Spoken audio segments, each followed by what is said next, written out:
Hello and welcome to Overcome a Mental Health Podcast. I am your host, Travis White. This is a place for you to share your mental health stories. I'm very excited for tonight's guest. I'm speaking with Tony Kessel. Tony is the author of All in the Lyrics, How Music Helped Me Heal and Find My Voice. In this music memoir, he built the playlist of his life discussing topics ranging from nostalgic impact of music, mental health, coming of age, and pop culture. Tony, welcome to the show. Hey, thanks for having me, Travis. The pleasure's all mine. I think we've been doing a little bit of talking pre-show, and I think we're going to have a great conversation. Yes, absolutely. So without wasting any more time, I'm just going to turn the microphone over to you and have you tell the listeners about your journey. Yeah. So as you said, I'm the author. It's all in the lyrics. How music helped me heal and find my voice. So really, what happened there, linking music to mental health immediately, is all of my life I've used music as a drug. So been through a lot of different things, from going to foster home as a young child to legal adoption. My parents got divorced, and trying to sift through that and what all the things that a kid faces, and trying to find any type of identity. And I found my identity in music. And so back then, so for example, the story I usually tell, or quick snapshot, is when I went to foster home.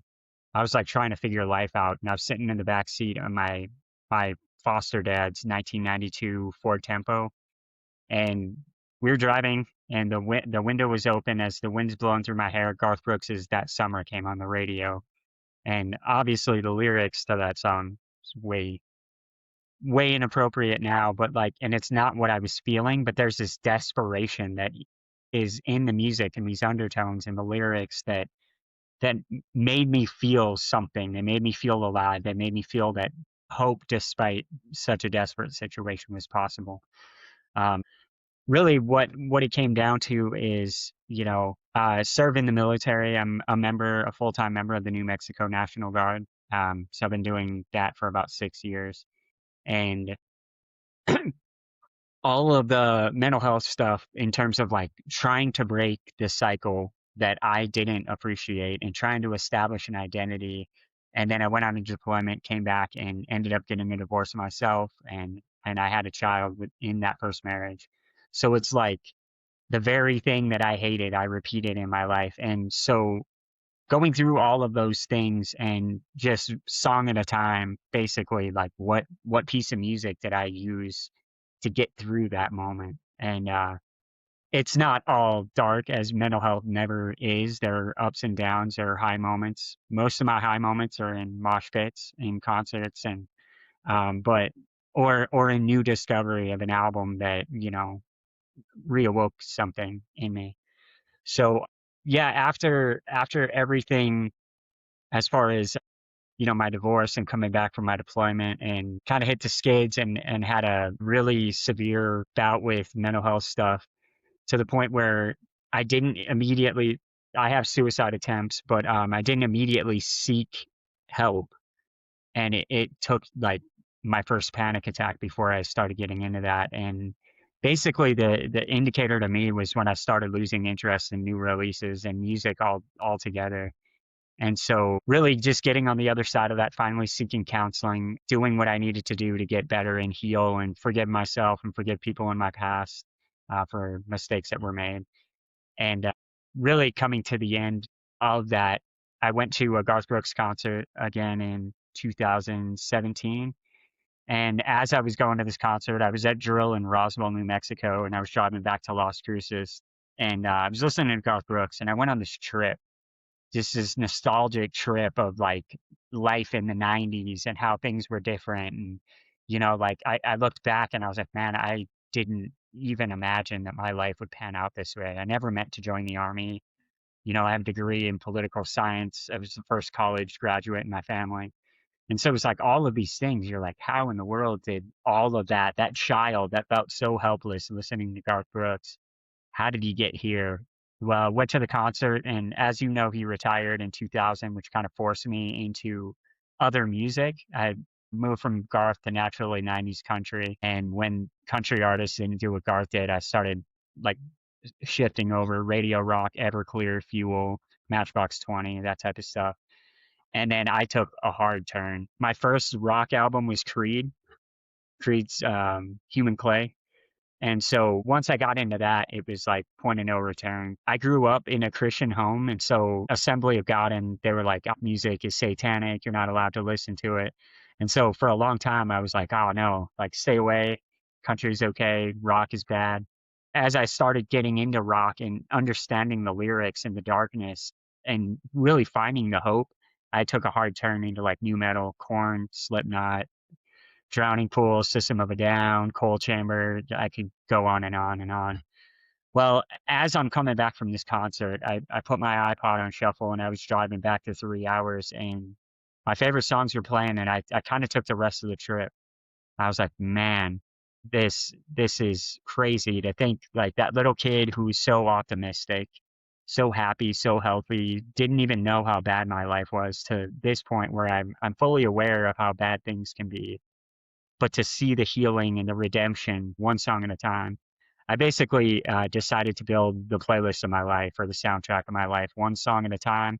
And I basically just wrote the memoir of my life, built the soundtrack or the playlist on various streaming platforms, and wrote about everything. And really, what it comes down to is what you talk about here all the time with your podcast is our stories matter. They have significance. The things that we've been through, the things that we've experienced, they're worth sharing. And for a long time, I was unwilling to share those stories, largely because I felt like I was the only one. Like as I walked around the streets of my town or the hallways of my high school, I was the only kid in foster home. It was me and the other guy in my foster home, and I just didn't feel like I had a place. I didn't feel like anyone understood exactly what I felt.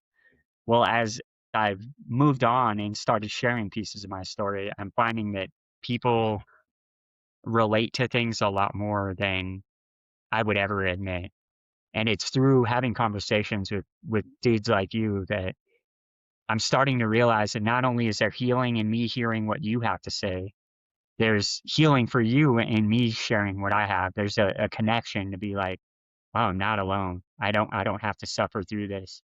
If I find safe people to talk to and kind of trudge through this and we get to a place where mental health recovery is real. So it's kind of the once around the world in a nutshell. But It's super cool. Like I think it's cool that you spent that time and built this playlist and yeah, wrote a memoir out of it. Like I would have never thought to do that, but it'd be I'd be interested to sit and think about it on my end to see what songs like popped out, like what would pop up for me and be like, okay, well, you know what significant role did this song play in my life? yeah, So, but you brought up another point that I want to touch on too is you in a way, I'm not going to say I'm sure in the exact words you said it, but in a way you said that kind of admitting that you have a problem like mental health or whatever is tough to do. yes, And it's I just wanted to acknowledge that because I think that's the first step to healing is to admit that you are going through something and not look past it. yes, yeah, very much so. You have to hit rock bottom, and I talk about all that stuff in this book. So specifically, I just admitted, to your listeners that I attempted suicide 3 times in a 48-hour period. Believe it or not, that wasn't my rock bottom. That wasn't even, that was like somewhere along the descent. And I think you got to get to a place where you're willing to throw some of those shot like they're not insignificant. I'm trying to be very cautious in the words.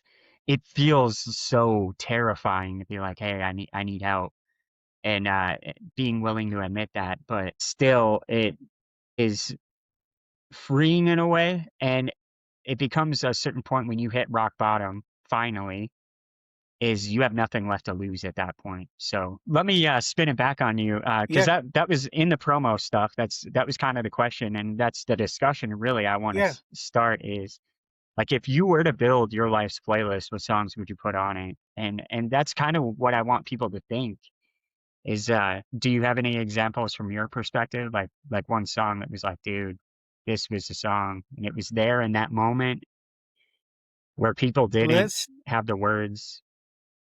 let's see.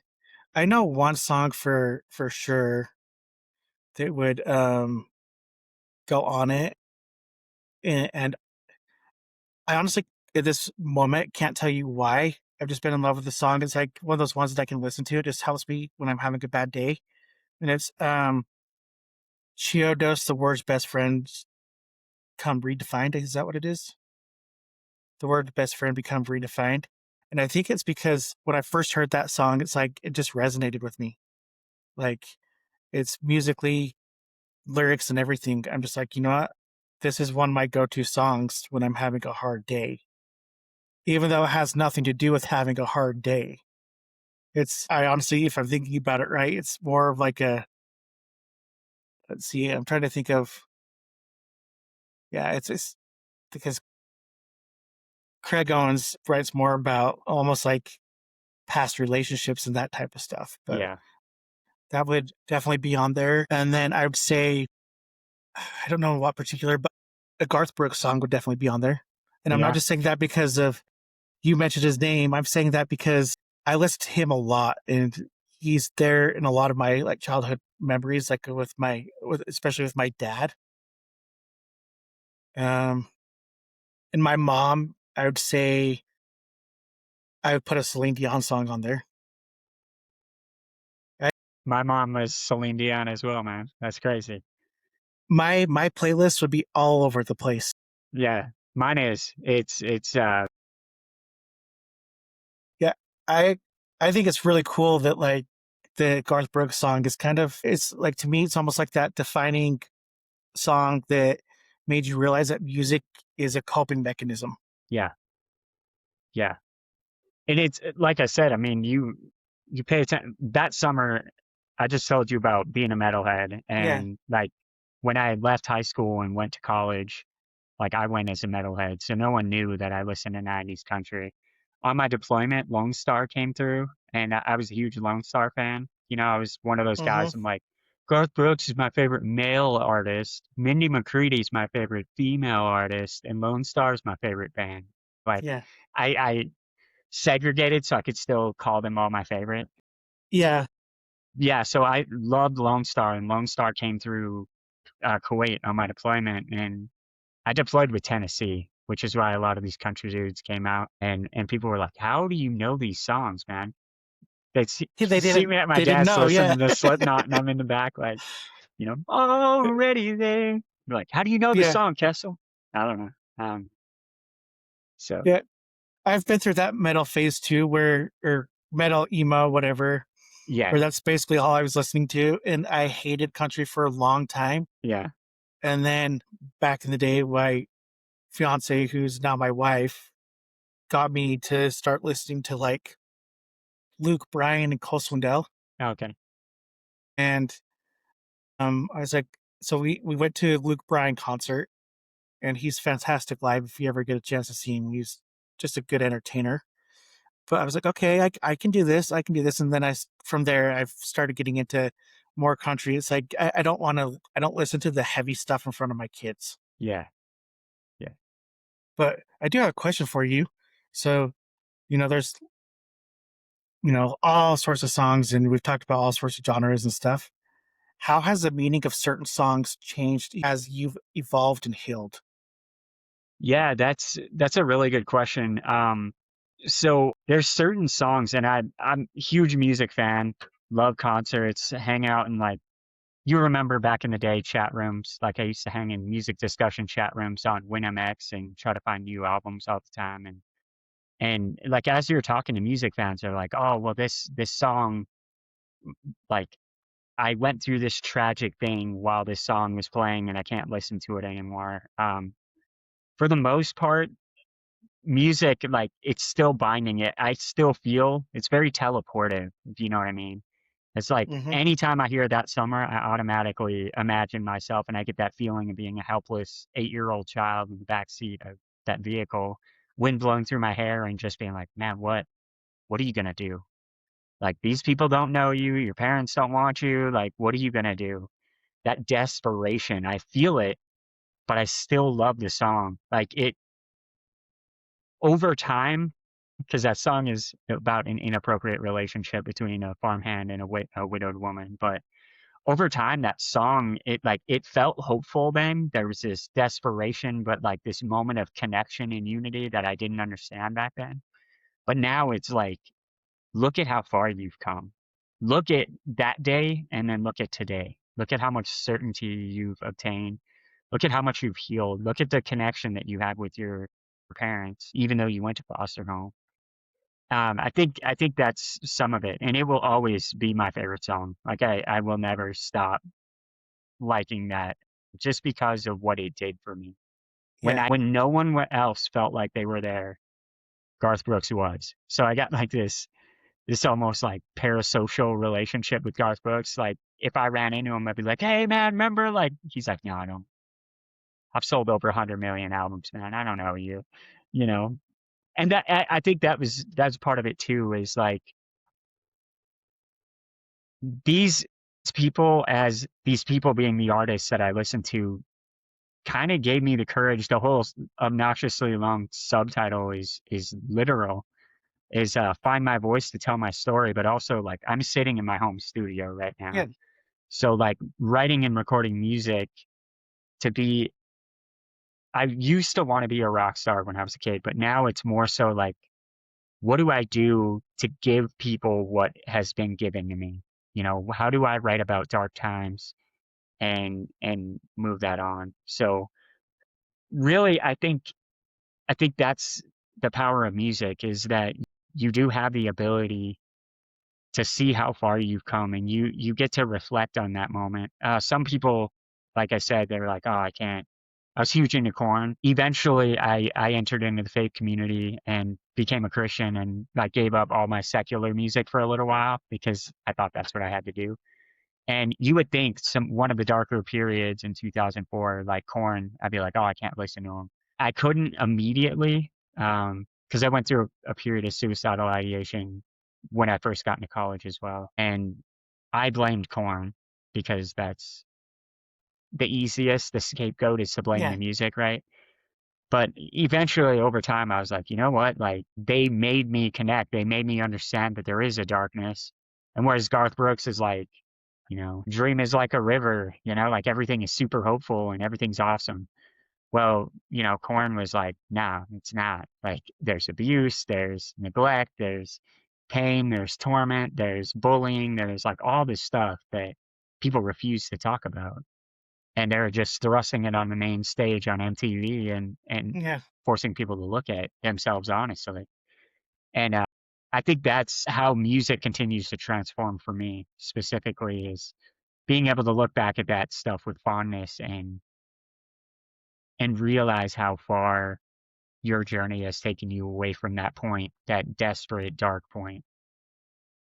Yeah. And it's crazy to me that there's like the dark music too that um you were just talking about. Like, Korn has some pretty dark lyrics that how healing that can be too. Yes. Is this like some of the music that I listen to now, like for some reason. So I went through a hard time last year. I I have a seizure disorder Okay. and it came back like full force last year. Like it's been years since I've had it. But I had a cluster of seizures last year. And every time this happens, I get really depressed, but I became fairly suicidal. I ended up having to call the hotline and, I locked myself in a room and like I called the hotline. I was like, I don't know what to do. I had a brother in law call me and like just, you know, talk me down whatever I was going through. But ever since then, it's like my music took a really dark turn Oh, and okay. I listened to some really, really, I'd say I almost, it's not that I didn't listen to heavy stuff before, but I almost listen to like heavier stuff now, especially when I'm feeling that like rut depression coming on. I'm like, you know what? I'm gonna throw this band on because I know that it's gonna have that heaviness that I want to hear right now, Yeah. and it's gonna help me through this. Yeah. And how are you doing today? Are things Yeah, I have ups and downs. I It took me a while to get out of my depression mode. Um, but like I suffer from anxiety too. But for me, anxiety has always been something that's always been easier to like push aside because I can recognize that those are just bad thoughts. But the for some reason, depression, like when it gets here, it sticks a little bit longer. But it's taken a lot of like therapy and stuff to come to where I'm at today. And I have this. Like this is the reason why I'm doing this is because I went through all that and I was like, you know what? I have a story to tell and I Yeah, want people to share their stories. yeah, And so I feel like every time I talk to somebody, I get a free therapy session. yeah. Ain't that true, man? And thank you for sharing a piece of your story with me. That's such a vulnerable piece of your life. Yeah. I think it's not always easy to be vulnerable, but I think it's a good thing. Like I think it's because I think some people need to see that side of everyone to be able to stand up and say, you know what, like I have a story too, and I'm not alone. Like that everybody's dealing with shit like Yeah, that they're going through. yeah, absolutely. And I think that's where, again, kind of linking it back to music, is that I found as I did open up, a lot of people will listen, but you can watch their eyes glaze over, especially everyone's been through something. Everyone's going through something. But there have been some people that I've interacted with over time that as I'm talking, they're like, I can't even relate.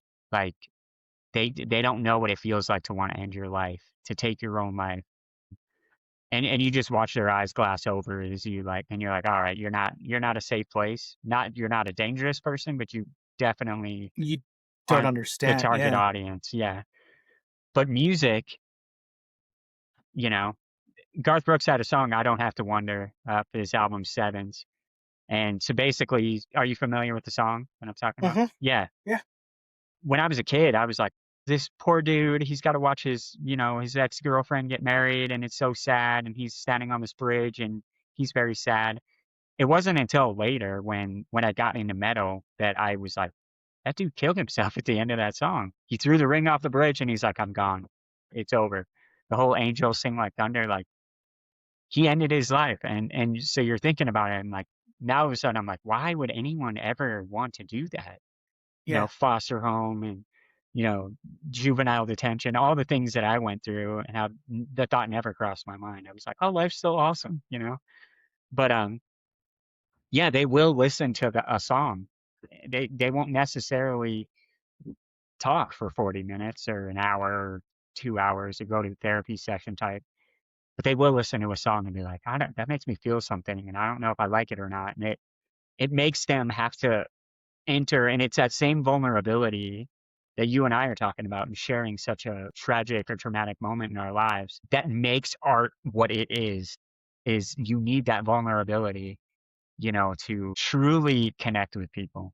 And that's the part of music. Like I don't like the hokey, like fist pumping party anthem jams. Like I'm Yeah. I'm more so like I like the things to be like, wow, show me a part of your soul because I need that. You want the deep, like the more of the connection through whether it's the instruments or the lyrics. Yeah. Yes. I'm I'm the same way. Yeah.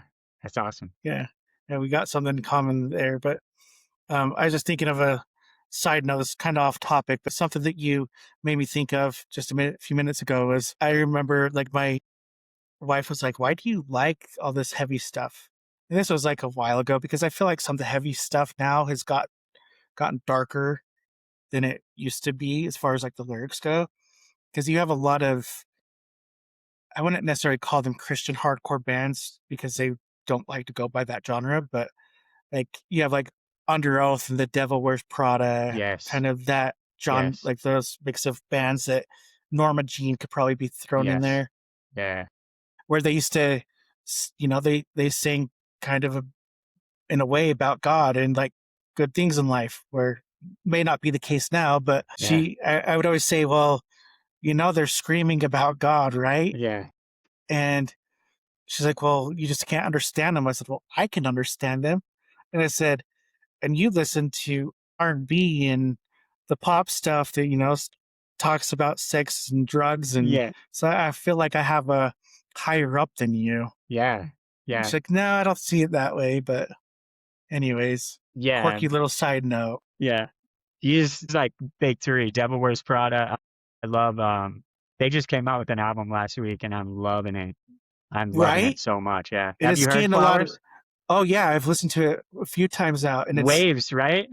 yeah, We're on a it's mental health getting. podcast. Waves hit me, Yes, kicked me square in the it did face. wonders for me. Yeah, Yes. like it was like I listened to that the first time. I was like, oh my gosh, like, Yeah. and I had to go over it again. But it's like one of their pretty soft songs at the very end, just how it, like, Yeah. tapers off. I was Yes. like, Yeah. but And I'm they huge Norma Jean fan as well. I saw them in Roswell right before I moved up to Albuquerque. And there was like 10 people. I think they stopped there just because it's Roswell, uh, New Mexico with aliens. But seriously, 10 people. It was a Tuesday night. Like, I was like, this is one of the biggest metal bands in my world, and 10 people are here. 10 Like, people showed up. yeah, like unbelievable. But yeah, Yeah. But and it's crazy to me because I'm seeing a lot of hate on the Devil Wears Prada the new album because they changed their sound. yeah, But I listened to it and I was like, I actually really like it. I yeah. think it's pretty phenomenal. Yeah, and I mean they fit in the vein of your emo, those obnoxiously Hmm. long, like the song titles have more words than the Yeah, song lyrics. Yeah, those ones. yeah. Like dogs have beards all over their body, like that type And of they stuff. make no sense to what the song's really about. Yeah, yeah. Well, I mean, because they hit it's called The Act. That Hmm. is like one of my favorite. I had a lot of mental health breakthroughs and breakdowns to that album. But they hit this pivot point and then everything after that has slowly started getting a little bit more palatable, I guess, to the Hmm. radio. Yeah. Like Cancer, you want to talk about mental health? Cancer, which was the last song off of their last album, was like, he wrote the song. He heard one of his friends died, and he's like, please let it be cancer. Like, don't let it Yeah. be a drug overdose or suicide. Like, I'd rather my friends died of To cancer. have cancer, then yeah. Yeah, which is like, I mean, the first time I heard that song, I'm like, this is so out of touch. Like, how in the world can you justify saying that? And then I'd listen to it again, and I was like, oh, yeah, like that's how messed up the world is. That it's like, man, I'd rather one of the worst diseases known to man be the reason that you ended than having to know that maybe I could have reached out to you, or I saw your decline and I didn't do anything about it, or I did do stuff about it, but I couldn't do enough. Like, again, just as soul searching moments that we can have through a song. And I don't know the members of Devil Wears Prada. Like, I've never met them. I've never Hmm. seen them live specifically, but just this deep connection to be like, what are we doing? How are we moving through our lives? Are we doing so with intention? Are we truly making like are we truly checking in on the people around us? Was kind of the takeaway that I got from Cancer. Um, but Yeah. yeah, It's just, and you brought up something that's huge to me. And I think, well, two things on being intentional. I think it's a huge thing to, be intentional in your everyday life. Like, do things with a purpose. And then two, checking in on our loved ones. Like, I've told this story before on here, but I'll repeat it always because, like, I have a friend that I found out a couple years ago that he had some suicide attempts and almost lost his life. And I was like, dude, like, why didn't I know this? We kind of lost touch there for a while. And he's always been like my concert going buddy.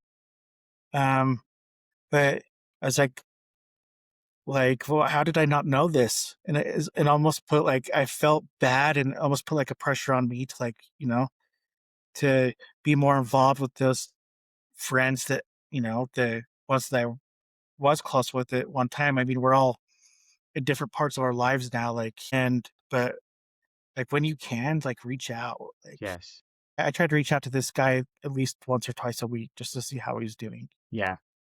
And to that point, this time of year, Halloween all the way to the first of the year, some of the worst times from a mental health perspective.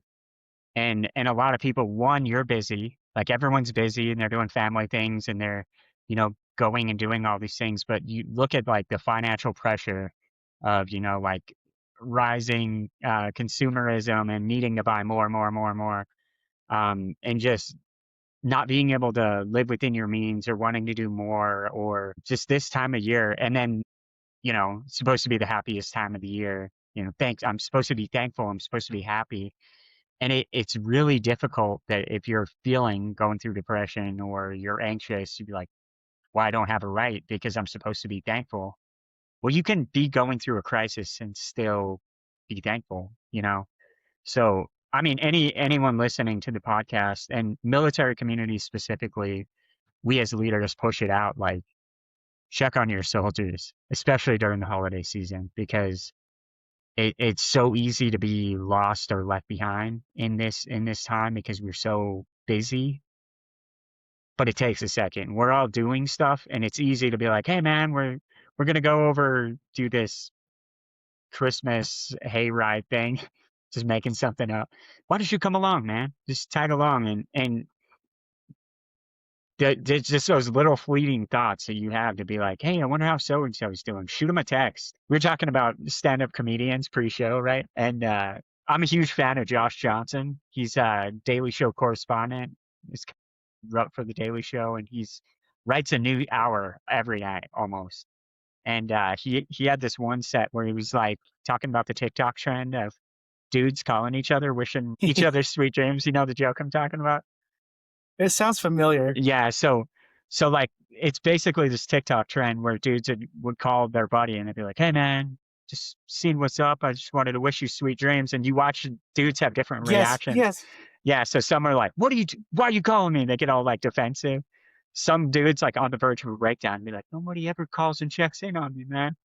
And he jokingly, he was like, What happens if we accidentally prank our way into good mental health?" Just because it was a TikTok trend, you'd be like, "I'm gonna call my bro, wish him sweet dreams." But yeah. So Yeah. call your Yeah, I bros saw and wish them sweet dreams, or your sisses. We don't yeah, have to nail it I down. was thinking I was talking to my wife about that and thinking of who I could do it to and who would react the best and who would like, dude, what are you doing? Like, why Define would you do best. that? You want somebody to have like I an want some angry? I almost want somebody to that I think, I'd want to try to get like both reactions. I'd want Yeah, somebody to be like, what are you doing? Why are you calling me? Stop being weird. yeah, And then I'd want a reaction of, oh, you're so sweet, dude. Like, thanks for thinking of me. yeah, Just I could probably guess who they would be like on my contact list, but I've never haven't tried it. So I should do it this week. yeah. Let's do it. Just to at least one of them. I should Let's do it do it. this week. Yeah, I jokingly told my soldiers about it, and it was like in between. National Guard meets one weekend a month, and it was one of my part-time soldiers, and he was like, "Sir, I thought about calling you, wishing you sweet dreams." I was like, "Dude, but you didn't. You didn't. I could have used your call, man." So like, not to like guilt or Yeah. like it's all in jest, but I mean, even thinking the thought and being like, "Hey, man, how often do we really check in on each other? As men specifically, but as humans." Like the thought crosses our mind. How difficult is it to be like, "Yo, thinking about you, man. Just hope things are well." You'd be surprised. You'd be surprised how many people can glean hope from that. Yeah. And speaking of like, your you being a New Mexico National Guard, uh, if you do you would you care for like could I ask you a question about that? Yeah, absolutely. Just want to make sure you're down for it. What have been some of the mental health challenges you've had to navigate in that space? Yeah, so I mean, there's when you talk about mental health, there used to be a stigma that people who have mental health issues, it was almost like your mental health and your physical health were not connected. So like in the army back in the day when I first joined, a lot of time has passed and we're getting better. It was like you broke your leg, they would put you on a profile and they would physical therapy, relax physical fitness standards until you got healthy and then, slowly work your way back in. Well, mental health was almost like a, hey, you admit you have a mental health problem. It's like damn, you're out. We don't have time to deal with that. So like I've watched over the course of my career that become a little bit more normal. So I've received a lot of training through the military. I've sought it out through it started with suicide intervention after my suicide attempts, and they call it ACE SI, and it's Ask Care Escort, and it's like the methodology the military uses to basically get people to safety.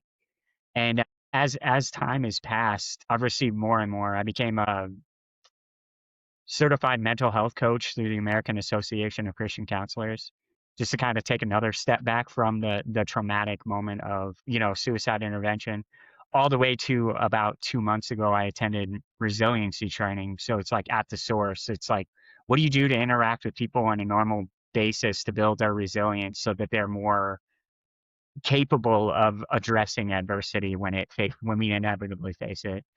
And so I believe, and this is my belief.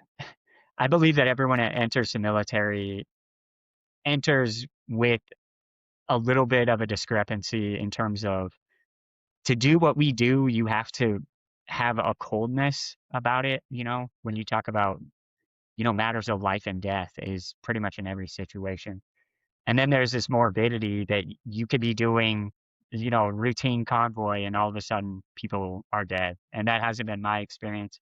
But I have a lot of veteran buddies who had that is their experience. And there's these moments that you don't know you're going through a point of no return. It's like you're doing what you were trained to do, and then something happens and a switch flips and your innocence can never be restored. Once you've lost innocence, it can't be gained again. And so some of the naivety that I walked into the military with, I don't want to say it was taken from me. I do, but I don't. I'm cautious to say that it was taken from me because I don't want people to think like, oh, the United States Army took that away. No, like the evils of the world took it away from me. And we subject ourselves to those dangers to keep people safe, to protect liberty and freedom. And that's what we join for. And so just that aspect of kind of coming into the military needing some kind of resolution and restoration to begin with.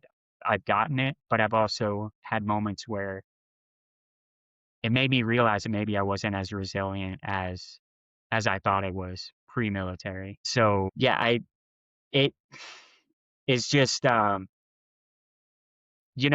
the example I would share is I told you that I was a child of divorce, and I didn't resent my parents for getting a divorce, but I never understood it. I was like, well, why? Like marriage is forever. And I was a small child. I was like, marriage is forever. Like, why didn't you just work through it? Like, it's not a big deal. Well, as I deployed, I had a 6-month-old son, which is the first time I went to foster home. I was 6 months old, and then I came back out and went again later. But that whole leaving on a deployment when my son was 6 months old, and I was like, dude, you're not going to be there for your son. And so there was this resentment that I harbored for a year towards the military because I was doing what I signed up to do, and it's not their fault. It's just what you do as a coping mechanism to be like, oh well, United States Army's fault for pulling me away from my family. Well, when you store all your emotions for a year, you don't talk about them. You don't feel like you can talk about them, which is on me. um, you get back off a deployment, and I had so many mishandled and mismanaged emotions that I didn't come back the same. And I will never be the person I was before my non-combat deployment. It was non-combat. I didn't witness death or destruction. It's just having that experience pushed me into a place where I couldn't handle my emotions, and it ultimately drove my divorce. Um, so it was like those types of things that we're getting better at. This was 2011, 2012. And, I pretty much dedicated the rest of my military career or the remainder since then to one, getting healthy, and two, providing those resources and that assistance and that support back to making stronger soldiers so that we can inevitably face what we have to and then bounce back resiliently from those moments of adversity or trauma. Yeah, and it's to me, it's crazy that like you question your parents' divorce when you were younger. And it's like, and then you get older, and it's like things happen, and it's almost like you come to more of an understanding of why things might have gone the way that they did Yes. to a point. Yeah. So you mentioned, so I know you have at least one kid. Do you have any other kids? I do have 5 actually. You have five. Yeah, so I got remarried. My wife had 2 boys from their first marriage, Okay, her first marriage. I had the one from my first marriage, and then we had 2 together. nice. So, So, are there any songs you hope your children remember you by? I got a story for you, my friend. So, I have one little girl. I'm not gonna say her first name because, Yeah, kids, protect them, but yeah, of her course. middle name is Jane. So, I named her first name Jane because of Stain's Zoe Jane. When I was in college, I was like, wow, what a beautiful tribute from this messed up father to his daughter, like Zoe Jane. And as we were, I only have one daughter. So as we were naming her, trying to come up with names, I was like, you can pick whatever name you want. It has to be 2 syllables, so I can put her name in Zoe Jane when I sing it to her, and her middle name has to be Jane. It absolutely has to be Jane. And my wife's like, yeah, okay, that's a beautiful song. It's her middle name. We don't use middle Yeah, names, so it's not a big deal. And then like a little bit of time passed, and I was like, hey, I need to come clean before this goes official, legal on paper. Like, there's another reason I want her middle name to be Jane. And my wife's like, you got to be kidding me. You don't have like a girlfriend with that. And I was like, no, no, no, it's not like that. Diary of Jane, Breaking Benjamin, yeah, and yeah, and I was like. I don't think anybody has the interpretation of the song because I've looked it up and no one sees Diary of Jane the way that I do. But in my opinion, it's like this, like how disastrous men can be towards the female persuasion. And so like Diary of Jane was like, hey man, like don't put your daughter in a position where you ruin her. You know what I mean? So there's this like cautionary tale in Diary of Jane, in my opinion. No lyrical interpretation does that. My first son is 10 years, don't fight it. There's lyrics in that song specifically that Jesse Hassick says tomorrow doesn't hold on to yesterday, or tomorrow doesn't have to hold on to yesterday. And that song had so much significance. My son from my first marriage is like, if he was sitting right here, you'd be like, yeah, that's your kid. He acts like me, he talks with his hands, he uses big words. He's like 14. He's like, well, actually, Dad. I'm like, you're such a I nerd, love dude. it. Yeah, I like love it. he's like looking into the mirror, and you'd be like, man, this is why people have a hard time with me sometimes. And then my youngest son was born with heart issues, and that's kind of a part of my mental health journey too. And Breaking Benjamin's Dark Before Dawn just came out, so that whole album was like huge for him, but specifically Angels Fall from that album. And then as he grew up, he really loves Blue October's Calling You, specifically the acoustic version. So I would rock him to sleep and play Calling You to him, and every night out just like that. It was just this like beautiful moment, and he to this day loves that song. So like my kids are about as obsessed with music as I am, because That's obviously that's all I do. But that's super cool. Like I love all those stories. I'd have to say, so I have three kids. My nice. oldest is a girl, and I have two boys, Okay. ages 5 down to 1. But yeah. And there's a lot of fun in our house right now. Yeah, yeah. But I'd say that the one that I think that my daughter will remember me by is Brett Young Lady, and it's uh, basically the song talks about like how I hope that she'd emulate her mom, and like the mom, my wife will teach her how to be a lady, and like help her with life challenges. But I used to sing her to sleep with it, Nice. and so and then my middle one, I don't know if there's one in particular, but it would probably be Nate Smith. What's There's two or three songs that I used to sing to him. I can't remember. can't remember the words, like the names of them right now. But my youngest, it's definitely Newfound Glory hit or miss. Okay. Just because we get like I get really like wild with him and dance around with him with to that song, and he absolutely loves it. Yeah. I feel like, but they all love music, so I'm happy with that. And it's like I always joke with my wife that like one in every three people are emo. Which one of our kids is going to be it? It's got to be the Newfound Glory kid. Come on. Yeah, It's yeah. got to be. But then, my 3-year-old boy, he's like very emotional himself, so I could almost see it being him too. Yeah. Yeah. It's always the middle kid, the misunderstood kid in the middle that no one Yeah, but loves. yeah, I was the middle kid, so Yeah, there you go. Me too. I want to go kind of touch base on your, your faith side of things. How has faith like helped you heal? Yeah. So I've been through two really significant mental health periods in my life. The first one was in 2004. It was like 2000, late 2002, all the way through 2004. And really, my faith is what stopped that first one. And so it was like as I got into darker music, like really what it came down to is I graduated from high school. I went to college. Again, I like I told you before, I was the first generation college student. And really all my parents went, but they failed out after a semester, or most of them failed out after a semester. So the fact that I even hit the second semester of college was like unheard of in my family. So like I was just knocking goals down left and right. I was getting jobs, I was getting promotions, making more money. I was getting, like everything that I had my eyes set on, I was obtaining. Well, there was one thing, and I just felt this void, and this is where depression crept into my life. I was like, man, why am I not happy? Like, I grew up in a small town, so dating was like nearly impossible. I was legally adopted by a family who was related to half the town, so like that took everyone off the market for me.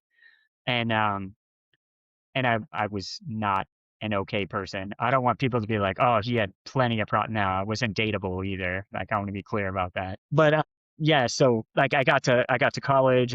I got my first girlfriend. I got this job. I got a promotion to supervisor. I started college. Was elected to student government. Man, everything I was touching was turning to gold. But I still felt this void.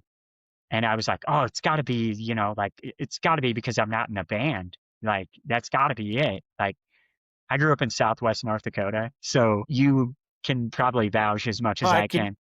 I can only guess like Yeah. how small of an area. I've been to North Dakota. My brother-in-law lives there and works like oil stuff, and Do you know where you live?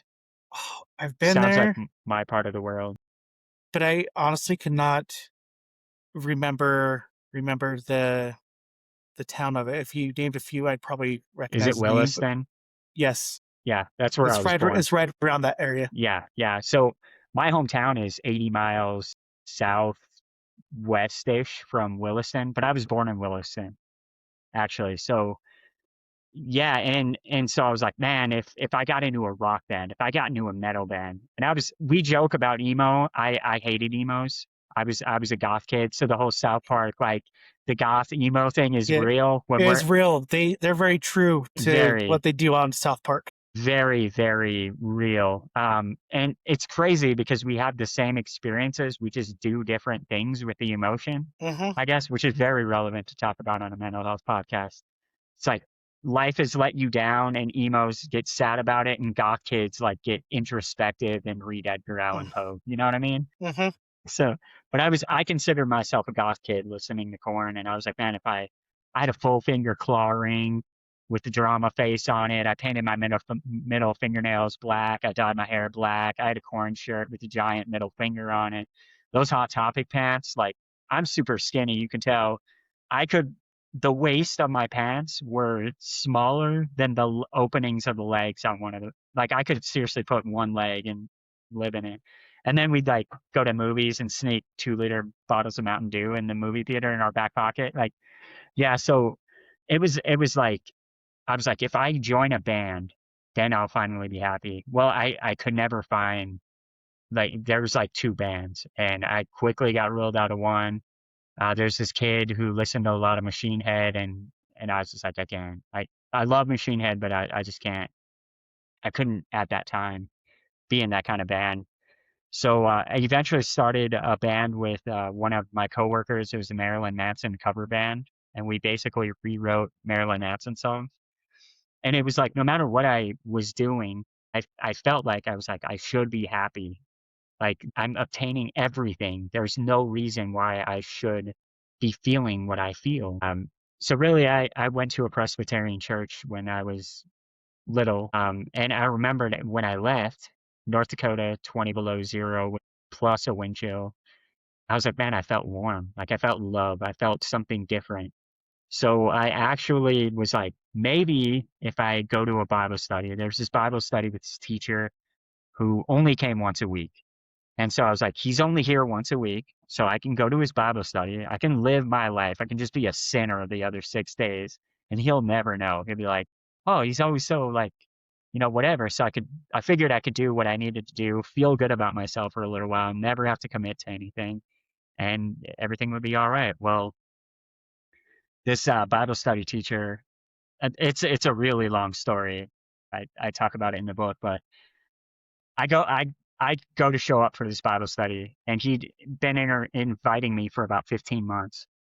And every week, almost every week, I'd be wearing a corn shirt. He's like, "Hey man, come to Bible study." I'm like, "I'm not your demographic, dog. Like, you really don't want me in your Bible study." I'm skeptical. I'm pissed off at God. He's like, "No, no, you're perfect." I'm like, "No, I'm not perfect. I'm gonna ruin a lot of people there." And I'm dead serious. Like every time, I was like, "Corn shirt, man. Like, really?" Now I'm wearing like a Demon Hunter death metal shirt here. But yeah, so he's like, okay, man. Like he was not pushy. He'd invite, I'd say no. He'd be like, all right, and then we'd eat dinner together, and he'd go his way, I'd go my way. Well, I decided I was like, I'm gonna go to the study. Well, I show up and no one was there, and so I basically made a deal with God. And when I say like I gave him an ultimatum, I was like, you have until I get out of this building, or I'm walking away forever. And honestly, like I was already going through suicidal ideations. I already like was insomnia at night, envisioning ways to end my life. I honestly believe that that's basically what I was telling God at that point. I didn't say it directly, but I was like, "Hey man, if you don't intervene in my life before I leave this building, I'm gonna get more serious about the suicide thing." And I basically got all the way to the door. And as I went to open the door, I was like, "You got a second? Like, this is a bold move as a human being." I was like, "You got 1 second, and I'm done. Like, and I'm not screwing around. It's over." Well, as I went to open the door, the Bible study teacher was there, and he kind of took me out to the side, and we did some like a study. And really, what it came down to, I was like, maybe maybe you're built for something bigger, like your sense of purpose. Maybe it's this. And so, I went to Passion of the Christ with a friend, and after that movie, I just felt so guilty. I was like, dude, you're running around living your life this way, doing this, doing that. In the end, like you need to live for something bigger than you. You need to figure out, and really what it came down to that first time is purpose. Uh, I'm really skeptical, and I'm going to share two things on the back end of that. I'm really skeptical to say that becoming a Christian is what got me out of my first mental health bout. And mainly because I feel like sometimes the church mishandles mental health stuff as well. Now they're getting better too, but there's certain things it's like, oh well, if you just become a Christian or go to a church or whatever, put whatever religion in there, well then your life will everything's going to be perfect. Well, that doesn't trump counseling. That doesn't trump medication if you need it. Like that is what I did, and it worked for me for a minute. Getting to my second point, until it didn't. Like so on my deployment, I was leading Christian worship for a contemporary service twice a week. Like all like that was what I did. That was the first time I really played music publicly. And I was elbows deep in the church. And when I came home is when my suicidal ideation spun up and led into the attempts. And I was a practicing and attending member of a church at the time, you know? So I feel like that's the other part is like, oh, well, if you're a Christian, you should never have issues with this. And I believe that the faith community, they don't do it on purpose, but they alienate at times to be like I hate with a passion the phrase let go, let God. It's like in the hierarchy of needs, you can't that you don't think logically when you're going through periods of trauma. You don't think like, oh, if I go to church, like you're seriously in a place sometimes where ending your life makes more sense than waiting it out. That's how sick your mind gets. So when you think you'd be like, oh, well, maybe if I, and at that point in time, I was actively involved, attending a church weekly, praying and trying to get connection with God, and it wasn't there. It wasn't connecting. And so there's a lot of guilt there too. It's like, oh, well, my faith isn't big enough to heal me. As I got off my deployment, and I'll share this, my stepmom has passed away, and I don't say this to blast her. Again, Assembly of God, and she honestly felt like she was helping me, but I was like, "Hey, mom, I don't feel okay," and she was like, "Well, you were in the Middle East. Like, do you think maybe you got possessed by a demon?" And I was like, "No, mom. Like, I'm bummed out and I'm overly anxious, and I went to go see a therapist." And they said I'm super like aware of myself more than most people that they know, and that I'm okay. I just like no one like I can't find an answer. She's like, "Well, did you pray about it?" I was like, "No, mom, I didn't even think. That never even occurred to me." I'm being sarcastic because if anyone hears my voice, they'd be like, "Sweet sir." I was like, "No, that never even crossed my mind, mom." But it's all of that stuff that like faith has been huge in my restoration. And like I said, I became a mental health coach through the American Association of Christian Counselors. But that is one of the things. It's one of the tools. Faith is one of the tools that you can use once you get past that initial moment of absolute unsafety. If you encounter someone who is suicidal right now, one of the worst things you can do, and I'm saying this as a practicing member of the faith, is be like, all right, let's sit down and pray about it. No, like if you're gonna do that, you still need to take them somewhere. You need to get them Yeah. to a mental health institution, an emergency room. You need to get them on the suicide hotline. You need to get them somewhere where they are safe again. Separate them from whatever methodology they may be considering. There's a lot of things to it. Faith is a tool along the way, and it's a supplement. Now, the faith community would assassinate me for saying that. They're like, nothing is more important than God. Okay, but also, rational thought and seeing therapists, and that's a thing. That is a thing. Like God gives people training to do this, and that is their life mission, is to help heal people in that way. So go to a therapist, go to a doctor, get prescribed medication if you need them, take your medicine as you're prescribed. If it's not working, communicate with your doctor. All of those things are things that I've heard in various ways in the faith community that I didn't really set well with me. It's like, oh, well, I don't need medicine because my God's bigger than no, you need medicine. You need medicine. Take it. You know, sorry, I went on No, a but tirade there for a minute, nope, but you're totally good, and I can relate to all that because I grew up in Utah, and so I'm a member of the Church of Jesus Christ, uh, and I can fully relate on how things have been like mental health has been handled and that type of stuff, and has always been talked about. I think overall people are starting to talk about it a little bit more within the church, and but it's like, and I think this goes for all religions, though. I think a lot of religions have kind of struggled with like speaking up about it. But it's like even though you're a member of whatever religion it is that you're part of, like you Christian or whatever, it's you have your beliefs, but that doesn't mean that just because you believe in God doesn't mean that you're not going to struggle. Like we, as far as I know, My belief is that we were sent here to struggle. Like, and my struggle is going to be different than yours. And I think it's how we move past it, how we decide to, the choices we make to get through our struggles and how we move forward with it. And I actually came up with a faith an acronym regarding the word faith. Okay. And I think it coincides with kind of what you were saying. So F is for foundation. You have to build a strong foundation within something that's higher than you. And I mean, for me, that's God, but for, somebody else, I don't think it necessarily has to be God. A is for attitude. You need to go through life with the right attitude because it's like, I think of myself in times when I've had a bad attitude towards life in general, like that doesn't get me anywhere. Right.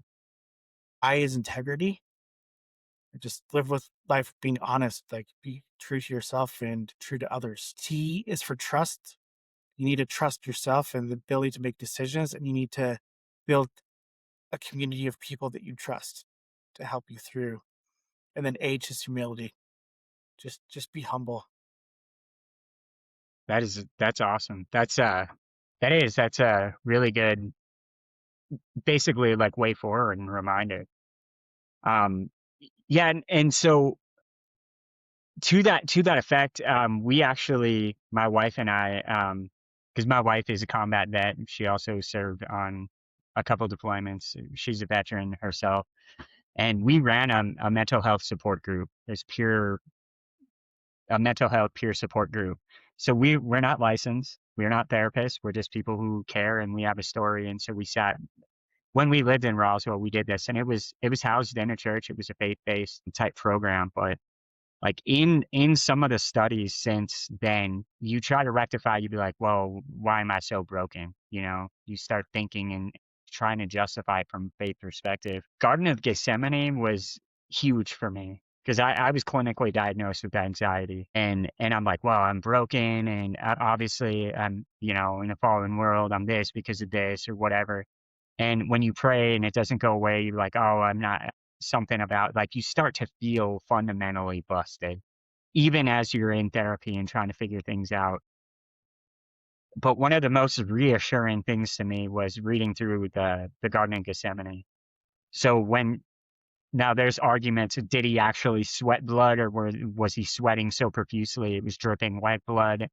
I don't know. I'm not going to get into that. But in the Garden of Gethsemane, Jesus had a panic attack. So, no, like, whatever you believe, most people believe at a minimum he's a great teacher, really good teacher, all the way up to savior of the universe. Most people agree that he's a pretty good dude, right? Pretty holy and righteous dude. He had a panic attack. Like, so when you look at it, and he's like trying to pray, and he keeps sending his disciples away, and they fall asleep because that's what they're doing. Like, he's seriously having a breakdown. And if you read that account and be like, man, if he wasn't immune from anxiety and panic attacks, then I am not. Like, that was so reassuring to me, to be like, if he was not always okay with the condition of the world that we live in, then maybe none of us really ever will be, if that makes any sense. No, So that totally makes sense. did you experience, and I'm not trying to dime out any particular faith community or whatever, but in terms of like your transparency about your mental health issues, have you found that it's okay or has been acceptable in faith communities, or has it gotten better over time, or is it like, You know, I what's your experience with that? I haven't really like dived into too much. I just know, like with my personal experience, like it was a so my mental health like struggles that I know about like started back in 2009 when I started having medical problems. And I could probably date small anxiety issues before that, but like nothing really big like stands out.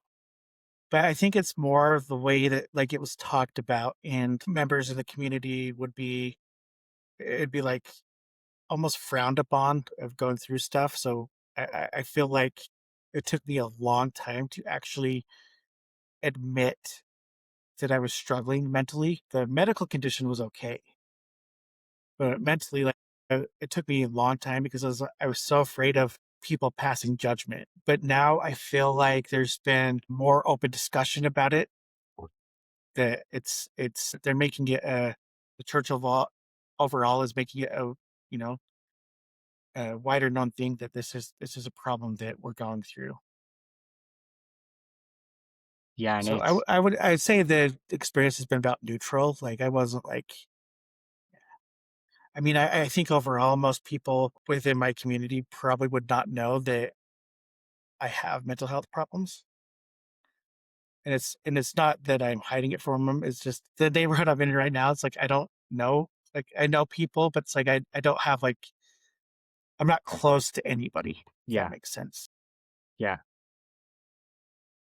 Yeah, and that I think that's why it's so difficult for males specifically, again, not to segregate any portion of the audience, is, like, I want to be a good dad. I love my kids. I really don't care. I go to work and I come home and I want to be with my kids. That's what I value as a child of divorce, as a that child lives with me now from my first marriage, but like a part-time father, at times it's like nothing else matters to me. But in that, you kind of isolate yourself.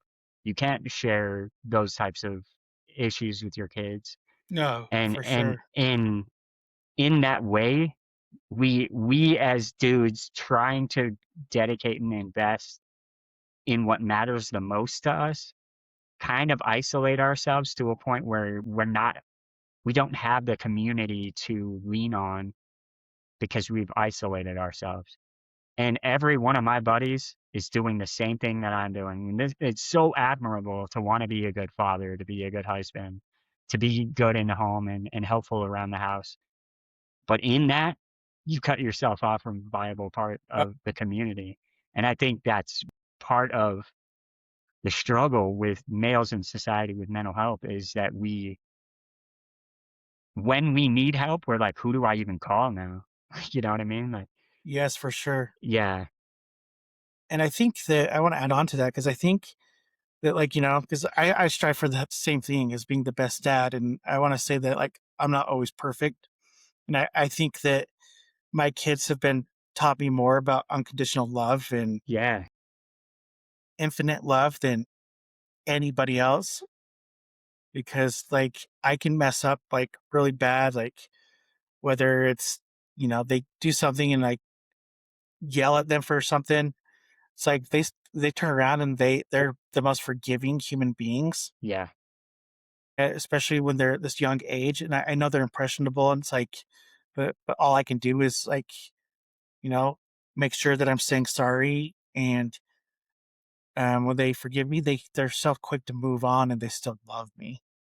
But we have to be careful, I think, with the burnout side of things because I think it's important that while we strive to be good fathers and husbands and all that, I think that it's important that we find every once in a while our own thing to go do just to get away and do what we love.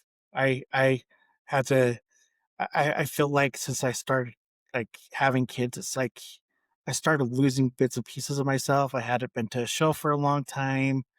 Um, I was always still listening to music, but like live music is like my thing. It's my jam. And then I started having to find like more hobbies. Like I've dived a little bit into photography. nice. I started this podcast as a right now. It's I don't want to say necessarily hobby because I don't think it's the right word, but it's something that I love doing. And I love hearing like everybody's stories. Like I absolutely love it. It's like something that I can do to still identify with like who I am and not just be like not that I'm not trying to put fatherhood or being a husband like down. I'm just saying like Right. we need our own stuff. Yeah. Yeah, it's yeah, that man, that resonated a lot. Wait, one day you'll I've taken kids to concerts, so I took one of my stepsons to Demon Hunter in Lubbock, Texas. It was an amazing experience. Nice. Yeah, and so like him and I don't always connect, and so I was like, "Yo, you're going to this concert. We're going to the pit." And he's like, I don't really want to. I'm like, ah, you're going. And then we took them, same Lubbock, Texas. We took the whole family went to a Blue October concert in Lubbock, and we took some of the kids as friends. And one day they'll be your concert buddies. I'm here to reassure you. You'll have little pit monsters breaking it up. So I'm hoping so. I'll when have to be a little bit choosy with like what I take them to, just because I have to respect my wife and that she doesn't want them listening to screaming music. I said, well, what if they choose that? Like, yeah, it's yeah, more of a calling in life. And she's just like, yeah, not a chance. I said, you don't know. You don't know. yeah, you don't. And why would you deprive them of a larger portion of who they are, you know? Yeah, Also at that Demon Hunter exactly. concert, Right. I like my front. I'm not right on the rail usually when I go to concerts. If you've seen a metal Hmm. show and you have, you know, there's like the circle pit and then there's that strip and there's always on the rail. It's like 14, 15-year-old girls who think that this band's their favorite band and Hmm. they only know their hit song. That's the people who are right on the rail typically. And then you got those like loyal dudes that are like right around. We're not in the circle pit, but we're up on the front. And we want to be up on the front because we play an instrument and we want to see how they're playing the song. That's me. That's my crowd. Yep. And then you got the circle pit, but I'm always like, my back is the front of the circle pit. So I have like people bouncing off my back all night. And I do that to protect the 15-year-old girls on the rail because if anybody hurts them, they're done. You know, like I will destroy these guys. Hmm. So, but yeah, it's those types of moments that you get to share with your kids. It's like pretty good. Yeah, and I'm the guy that like I don't stand. I'm kind of a little bit away from the circle pit. I wouldn't Uh-huh. say like I'm way too far away from it, but if I'm down there, um, I'll be a little bit away and just kind of back off to the side just so I can see, just enjoy the music. Yep. Yep. I can't do the pits anymore because one of my last times I had a bad experience of where I fell over and almost got trampled. Oh, yeah. And the the group of kids that were like by me, they didn't try to help me out or anything. So it was pretty scary. Yeah. Yeah. And Pretty scary. that's the thing about the metal community is a lot of the time they do. And so like anybody's not familiar with Yeah. metal, like what you just said is huge because you were like, they didn't even try to help me. You'd be like, well, why would they? You guys are evil heathens. No, like we're very loving. Like Yeah. we're bouncing off each other, but if somebody like the singer will stop the concert if Gets hurt. somebody Yeah. falls. Like it is like I've heard stories of people breaking their legs and getting like they will stop the concert and EMT will come in and you know stretcher and get them out and they'll be like, "Is everybody good? All right, open the pit back up." You know, like we are not monsters. We are, at matter of fact, we're probably the nicest people on the planet, and that's how we work our anger out. So you know, And I think one of the coolest things about going to a show though, and I see this a lot with like metal shows, emo shows, is it's a place where you can go and it doesn't matter your background because everybody's there for the same thing and everybody's yeah, so chill. yeah, yeah, and that is like being a music fan. If you haven't been to a concert, being at a concert is crazy enough.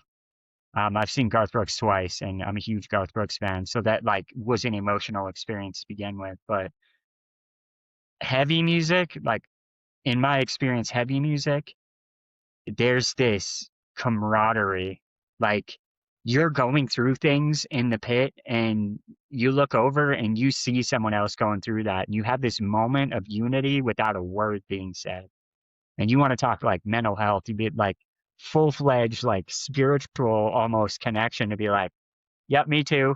Me too. I had a breakdown to this song, Hmm. you know? Like there's this moment of unity that goes completely unspoken. And, you know, like I can't tell you how many like fist bumps, like I'll look over, it's like a sad song and somebody's like tearing up and I'm fighting tears and we're like knuckles and then we go back to the next. Hmm. You know, like I've had so many of those unspoken moments in a pit that like you're already connected to the lead singer and the band because of one, they gave you this gift and that song healed you so many times. And now you're seeing them play the song that means so much to you. And then you look to your left and right, and those guys are taking that same journey, and you're like, we're all riding the same bus right now, and it's just such a unifying and mentally healthy thing to do. You Yeah, know, and I remember I can't remember who I was watching play, um, but it was years ago, and I remember like I was singing my guts out, and there was this person next to me that I didn't even know, and it was like we had one of those moments, so we sat there kind of with our arm around each other and yeah, sang the rest of the song, and then I never saw the kid again. ever, yeah. No, never. Yeah, It's crazy that that's how unifying music can be. yeah. So they all think they're afraid of us, and that's what we're doing with our free time. So if there's one track today that you could add to your soundtrack, what would it be and why? So today, I closed the book out with "Awaken Love" by Lacey Sturm of Flyleaf. But today, one of my biggest songs right now is "There Was a Light Here" by Demon Hunter. It's off of this album. So Ryan, his mom just passed away. And part of my story is my mom kind of abandoned me, and I didn't really have a relationship with her. And as I became a parent, her absence reignited almost. It was like I thought I was over it, and then I became a parent, and as I look at my kids, it became almost inconceivable that my mom would ever walk away or stay gone. Like, you would have to murder me to keep me away from my kids. You would have to end my life. Like, that's how simple it is to me. But she left on her own. And so I really had a hard time with that. And that's kind of like the whole, footnote to the book and the ultimate healing journey that I needed, the ultimate quest to my mental health that I needed to tackle. But There Was a Light Here is his mom is a fantastic lady. He has this amazing relationship with his mom, and she passed away this like last year. And to see what it was one of the first times that I heard a song and I didn't feel like I didn't hear the song and be like, oh, it's nice. He's got a mom that loves him. That's what I used to think and feel. But I felt sorrow for Ryan. Like as he's going through this, I was like I find myself praying for him when I hear that song and be like, man, it's tough. Like he's got a little girl and he talks about how he sees his mom and his daughter in this song. And I was like, man, that's so tough. Like, it's weird because this is the first time a song has ever moved me. I've always felt compassionate. I always like, oh, we're the same. But in this time is one of the first times that I'm like, I feel for you. I'm hurting because you are hurting and I don't relate to this, but I hope you're getting better. You know what I Yeah, mean? And that song just it makes me reflect on my mom and it makes me love her. I don't wish that she was like Ryan's mom. Like, I just get this moment where I get to grieve and be sad with a guy who is basically soundtrack 50% of my adult life. So, really good song. Your wife would approve it. It's a metal band, but it's a very soft and calm song. If you want to have a moment of unity between you and your wife, you take her "There Was a Light Here" and then just let it accidentally fade back to "A Place in the Dirt" on the front. But it's just this beautiful song. Honestly, watch the video. Watch the music video because you said something earlier and I wanted to bring this up. In the health community, I was sitting in I've been involved in substance abuse recovery as well, mainly because comorbidity exists between like people with a mental health crisis using a substance to medicate or people who have done so much substance generating a mental health. The comorbidities just that exist because of that is insane. But there was a licensed therapist who was talking to the group, and I asked a question. I don't remember what question I asked, and he's like, "Well, let me ask you a question." He's like, "Are you a parent?" And I was like, "Yeah, I have five kids, four boys, one girl." And he's like, "So if your kid screwed up, would you like grab their face and be like, 'You're an idiot'?" And I was like, "No." He's like, "Well, why are you doing that to yourself?" He's like, "'Cause that's what we do, all the negative self-talk." He's like, why is it so hard for you to look at yourself in the mirror and give yourself grace and to be like, it was a tough day. You could have done better, but this is where you did right. And this is how you used to react to this. But this is how he's like, I want you to replace that voice in your head And the question I asked him had nothing to do with his answer. So like he saw like straight to my soul around the question that I asked him because he's Hmm. the therapist. And he was like, next time you get those thoughts, I want you to imagine that you're talking to your kid, or even better, a smaller version of yourself, like you as a kid, because that's really where you're at right now. Is there was an unparented child or an unaddressed need when you were a child that you are still dealing with today, and you almost have to parent yourself.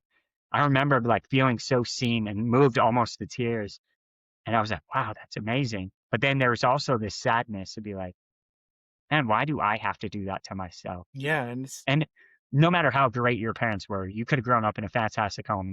They still made mistakes, and you just gotta yeah, we all have healing. And so in this music video, you almost see him like he's sitting at the table, and I would imagine it's either his childhood home or it's like meant to replicate that environment. And you see him consoling himself with the words, way I envision it. You see him consoling himself about the loss of his mother with the words that she used to give him to console him. And there's this moment of beauty and just purity and human relationship, all from a metal band. So if you don't have at least one really nice round in your chamber about why heavy music is good with your wife by the end of this conversation, that's all I'm trying to give you. well, I'm gonna go listen to it after this. Yeah. I can promise you because I'm intrigued. Yes, it is. It's moving. You might tear up a little bit or cry. I cried the first time I watched the video, but yeah, it's basically the loss of his mom. To me, that song symbolizes the end of a selfish era for me. I'm not listen to that song to empathize with my brother, you know? It's weird, and I feel things, and it heals me, but I have this moment with a guy that like, man, I hope you can do what you are saying you are trying to do in this song. This is unbelievable. Highly, highly recommend. I will go listen to it, Make your wife listen to it with you. and I'll say the one that is probably I'd add to my soundtrack lately. It's by a band, they're called Thousand Below, Oh yeah, yeah, and the song's called "Save Me," okay, and it's off their newest album that just came out like probably 2 or 3 months ago. But the yeah, album's pretty good. But in it, it's basically to me like the way um how I got it or took it is to me it's like he's in love with somebody and they're not so much in love with him anymore, but in the end he realizes he just needed somebody to save him. And sometimes it's like I feel, and when I heard this song it's like I feel like at times when I'm going through my mental health issues, I feel like I'm a burden, especially to my wife. So it makes it really hard for me to sometimes be open and communicate in the way that I should. But at the end, I know like I need someone to save me and to help me through this. I just don't know how to push myself to, but at the same time, it's like I know that I'm giving her hell for yeah, my issues that I'm dealing with. yeah, yeah. And you see how your mind starts to trick you, right? Mm-hmm. You know, like you said, you feel like you're a burden. I I don't know your wife, but I know as a husband myself, like if my wife is going through stuff like that, I definitely want to hear about it. Like you sense it anyways, and to have it out Yeah. in the open. And again, I don't say that in an accusatory way in any way, shape, or form. I hope this doesn't feel like a chest poke, No, no, not at all. but the lies that we tell ourselves as humans, be like, oh well, I don't want to be a burden. Like, and like you're not. Like Yeah. And people want to come next alongside of you. Especially you use the word in your acronym. You use a word that's basically like safety. Having trusted people, trusted agents mm-hmm. that you can go a little deeper with. A little bit like, hey, how you doing? Oh, I'm not doing so well, but I'll get over it. That's like surface level, and it's allowing you to be honest. But like there are those people you can dig deep with, and they want to be in those trials with you. And it's like in those situations, like my wife's always really good to turn around and say, no, like you idiot. Like I want you to tell me. And it's like in the end, I know it's like a me thing Yeah. because most of the time, like we're really good like communicators, but it's just times like especially not so much with my anxiety, but with my depression, I tend to shut down. So just uh, one kind of last question, a few follow ups here for you. I feel like I could talk to you forever. Uh, a lot Anytime, of man. We'll come out. a lot of common ground that we've kind of found here. Yeah, that's But awesome. what's the one thing that you hope that people take away from reading your book? So this book was really to push people into art and using art. Like I used art, music specifically, but I used art as a drug. And I had to gain a healthy respect for music. You've heard my journey as like, oh, rock is evil, and then I listened to it, and then I determined that it was evil, and then I threw it away, and then I was like, no, you're irresponsible. So like this whole thread of like what is going on with music in my life is really important. But the takeaway is that mental health, almost everyone's struggling with something, and my story, I say like I'm a hypocrite with a decent story. That's really what it comes down to. But I believe that I need to tell it, and I believe that I need to tell it in an artistic way. And so that's kind of my plea. I heard you say photography. You know, you sound like you're a really huge music fan, but people may not listen to your story, but you can see something like a dark sunset where the clouds are behind mountains and it's treacherous and it makes you feel a way. Like it makes your soul feel connected to the environment around you. And you're like, I'm going to take a picture of that. And then you print it and you put it up on a board and people walk by and they're like, interesting, you know, like now all of a sudden you have this connection that somebody might not have had with you. But now because you're showing them this picture, they're like, this is so dark and this and that. And there's almost like a conversation. And that's kind of what I plead with is when I say I found my voice, not just to tell my story in these platforms. I believe that I need to use my voice to write and record music and put it out there. And now that I'm done writing this book, I wrote the book first because it's easier, and really wanted to record the audiobook and get comfortable in front of a mic and learn how to use digital audio workstations. And like I've spent the last 2 weeks like recording the first song I ever wrote in my first bout of depression with insomnia. And that's what the song's about. And so that's what I'm pleading with people is it doesn't matter if the art is good, the skill will come eventually, but the tale needs to be told. Make art, tell your story because it's important. It is insanely important to tell your story and to make sure that it's not necessarily like you said in the beginning of this, is healing for you, but it's healing for the other people almost. You're allowing yourself to be seen and in turn allowing other people to feel seen through sharing what it is that you've experienced. And that would be my biggest plea is use that story to create art. I absolutely love it. And where can people find you? So I'm all over social media. Mainly I do a lot on Instagram. I'm recently started to spin up with YouTube now that I am writing and recording music, trying to do covers and just kind of getting people inside my world and create a connection. I used to want to be a rock star, but now I want to build a community. I want people to know that they are seen and that they're valuable, and I want to help people create art. Duelist Media is the footprint that I'm using to do that and to help people navigate through some of that stuff if they are interested. And I don't charge people. I just want to encourage people and listen to their story and see what they create. Um, so yeah, I'm social media. Those are the two big ones that I'm on. I have stuff going on Facebook, but it's not a lot of things going on there. As far as the book, if anyone's interested in picking it up, it is self-published, but I do have a publishing imprint that I established to like get it out there. but it's an audiobook, it's an ebook, it's hardcover, paperback. You can get it at Barnes and Noble, Amazon, all those things. Pretty much anywhere if you were to Google it, you'll be able to find it. And I'll put all those links up in the show notes as well so people can easily access your stuff. I appreciate that. Thank you. And we discussed a lot of topics tonight. Is there anything that you'd like to bring up that we did not cover?